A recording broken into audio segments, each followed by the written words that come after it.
di akuntansi itu ada istilah yang namanya akun. Akun itu apa sih ya?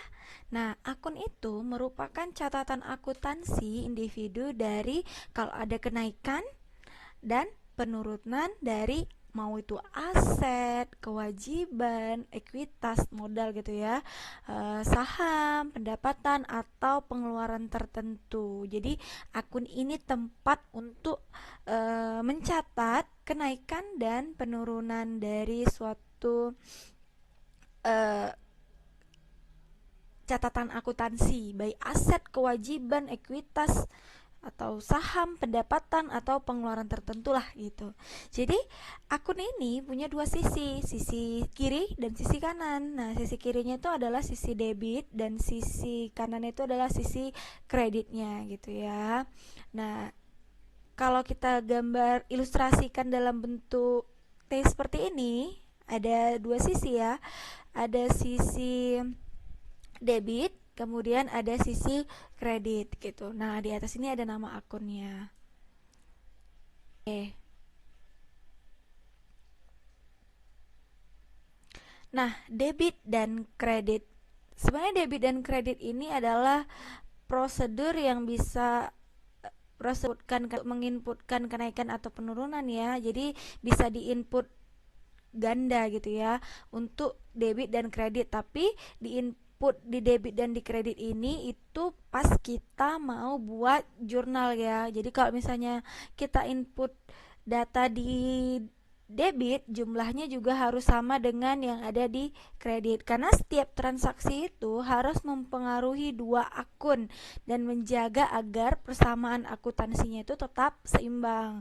Persamaan akuntansi kalau di video sebelumnya itu membahas mengenai total aset jumlahnya harus sama dengan total kewajiban tambah modal. Jadi itu harus sama, harus seimbang, nggak boleh asetnya lebih besar daripada kewajiban tambah ekuitasnya atau modalnya. Nah, kalau di jurnal nanti prosedurnya itu pencatatan mendebitkan satu nilai ke akun, kemudian mengkreditkan nilai berikutnya ke akun yang lainnya. Jadi nilai debit harus sama dengan nilai yang ada di sisi kredit. Itulah prosedur yang namanya menginputkan data debit dan kredit ini. Nah, kalau kita misalnya bilang, kalau transaksi yang kita punya satu akun, nama akunnya kita katakanlah akun kas gitu ya. Ini nama akunnya misalnya akun kas gitu. Kemudian ada transaksi yang pertama. Transaksi pertama penerimaan kas bersumber dari pendapatan misalnya seperti itu. Berarti kasnya bertambah nih 10.000. Nah, di sisi debit. Kemudian ada transaksi yang kedua, kasnya berkurang. Catatnya di sisi kredit gitu ya. Lalu transaksi ketiga menambah kas, catatnya di sisi debit. Nah, kalau di akun ini seperti buku besarnya ya, buku akunnya. Jadi kalau saldo debit ini ditotalkan gitu ya, nilainya itu lebih besar. Misalnya di sini ada 18.000, di sini di kredit ada 3.000.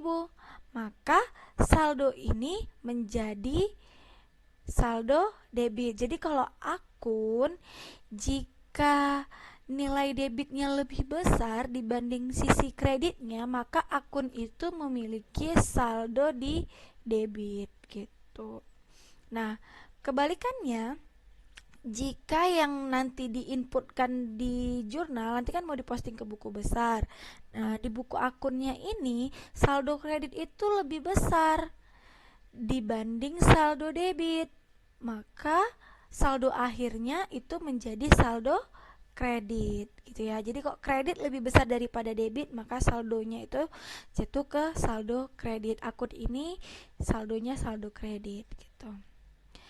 Oke, nah untuk menentukan debit dan kredit ke masing-masing akun, nah di sini kita bahas dulu. Sebelum kamu menentukan apakah akun ini masuk debit dan atau masuk kredit, kamu harus melihat apakah transaksi ini mempengaruhi akunnya jadi bertambah atau akunnya malah jadi kurang gitu ya. Nah, biasa